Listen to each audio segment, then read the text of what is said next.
Hey, Andrew here with Ambient Endeavors, and today I'm super excited to be talking about one of my favorite models of guitars, the Telecaster Deluxe. So in the early 70s, Fender came out with these Tele Deluxes as sort of a response to some of the dual humbucker Gibson guitars. Sort of like a rock and roll guitar. It had two humbuckers, the four knob control set. They have these iconic fat 70s Strat headstocks on them too. Just kind of a vibey, cool guitar and a deviation from some of the classic models that Fender has. For me, it's a guitar that I grew up seeing a bunch of my favorite indie rock bands playing, and then kind of fell in love with because of the pickups, because of the feel and the vibe of the guitar. So I'm excited to go through a few of these models today with you, talk about some of the similarities and differences, and just hear some sounds and see them in action. So the first model we're going to talk about is the Fender Vintera 70s Telecaster Deluxe. Big thanks to Fender for sending this one over. I just got this in a couple months ago and have enjoyed getting to know it and playing it. We are going to compare that to the American Pro II Tele Deluxe. If you haven't checked it out already, I've got a full demo and review of this guitar on the channel, so check that out. And then just for kicks, we are also going to throw in one of my favorites, my go-to, the Made in Mexico 72 Deluxe reissue.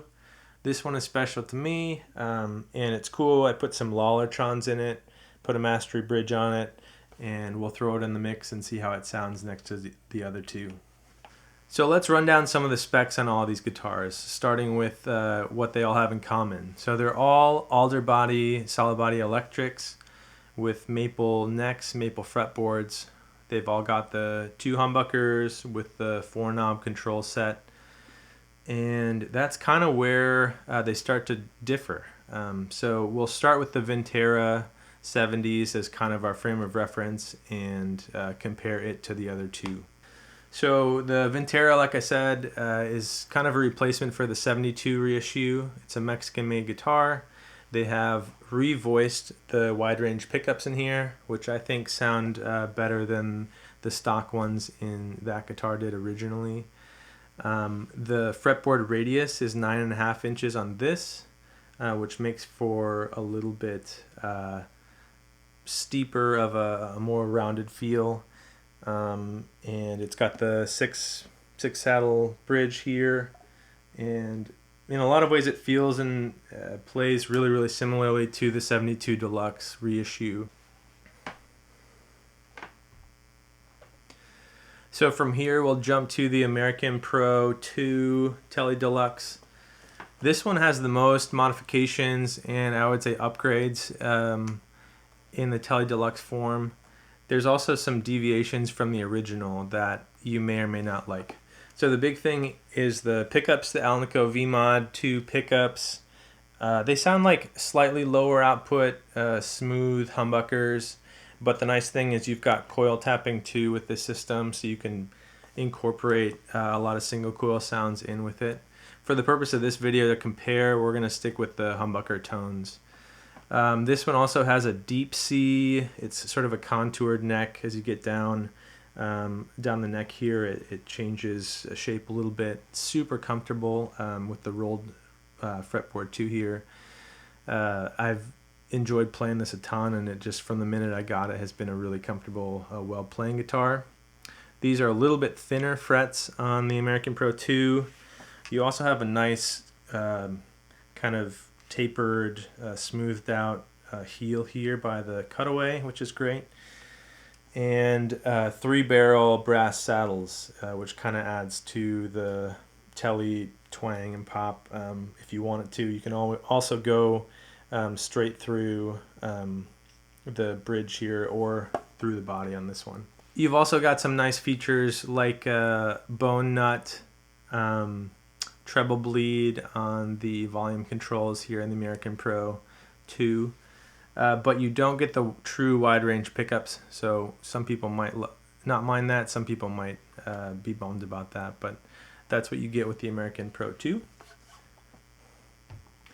And just for kicks, let's bring back in the 72 Deluxe reissue.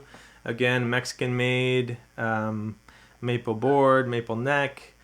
I put a mastery bridge on this, and I also put these Lollertrons in there, so you'll hear just this kind of the unique sound of those pickups in this guitar. I'll say this guitar has just been one of the most comfortable, smooth playing instruments I've owned, and it's been kind of my number one for a long time. I've really enjoyed the Lollertron pickups. I think they bring a cool character to this guitar, and you'll get to hear those in the sound clip, how they compare. I also have 500K pots in here. There's a little bit more output to them, a little bit more clarity in some cases. So that's the 72 Deluxe reissue. So we're gonna check out some sounds of each of the guitars, kind of back to back in a few contexts. I'm gonna be running through a 68 Custom Pro Reverb, and we'll be using a few effects throughout, and I'll note that in the video. And then we'll come back and just kind of share a few thoughts, kind of what I discovered in doing this, and hopefully you'll learn some things about these guitars that help guide your decision making. Check it out.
So there you go. That's the trio of Tele Deluxes. Hopefully that gives you a good idea of some of the sounds you can get with these three models. And I'm just going to share some of my thoughts, reactions on each of them. So we'll start with the 70s Vintera model. I was impressed with this guitar. I like what they did with the wide range pickups. I think their revoicing of those is great. From what I remember of the 72 Deluxe stock pickups, it wasn't inspiring, and so these are a lot more compelling to me. I thought that in both the clean and overdriven settings, it sounded really good. It was arguably one of my favorite sounds with the overdrive settings. So I would recommend this guitar especially if you're looking for the classic Tele Deluxe wide range sound. I think it's a really great option at a good price point. The pickups are a touch darker to my ears. There were some times where they kind of, the high end felt a little bit abrasive too. But like I said, for a Mexican made guitar at this price point, really, really great sounding, and I think an upgrade from the sounds of the 72 Deluxe. Moving to the American Pro II. This guitar, I was a little bit surprised at the output and the character of the humbuckers. Clear, articulate, they sound refined, they sound smooth, which I really like. You're not getting a really thick, dark, beefy humbucker sound from this, but in this guitar and this model, I really like that they did that. You obviously get a ton of versatility that we don't cover in this video with the coil tap system. And this one is without a doubt the most comfortable playing guitar. It's an American-made guitar, so it makes sense. The price point is higher, so it also makes sense. But I think it really comes through as a great value at the price point. A great feeling, great sounding guitar. And the pickups don't sound too far off of the wide range as I kind of had initially thought. So you still get some nice, slightly lower output humbucker sounds, and a great, great feeling, great playing guitar. Finally, the 72 Deluxe reissue. This one is, I think it's about 10 years old. You can still find them used. I don't know what the market's asking for them, but it's again another great option for Tele Deluxe. They feel great, they play great. To me, it's a great platform to do mods with. Obviously, I put the pickups in. There's a whole host of different pickup options you could choose to throw in these guitars and have fun with. But this would be a model that would allow you to get in, try out the Tele Deluxe thing, and maybe do some mods or some changes to it as you find what sounds you're going for. I wouldn't buy one of these if you want great sounding wide range pickups, because the stock versions, from what I remember, aren't awesome. But again, a great option on the used market to pick one of these up, throw some of your favorite pickups in it, and have fun. Thanks for watching. This was a ton of fun for me. Like I said, I love these guitars, and I hope you found this helpful. Take care. Thanks again to Fender for sending over both the American Pro II and the 70s Vintera to do these videos, and I've had a blast playing them and talking to you about them. So thank you.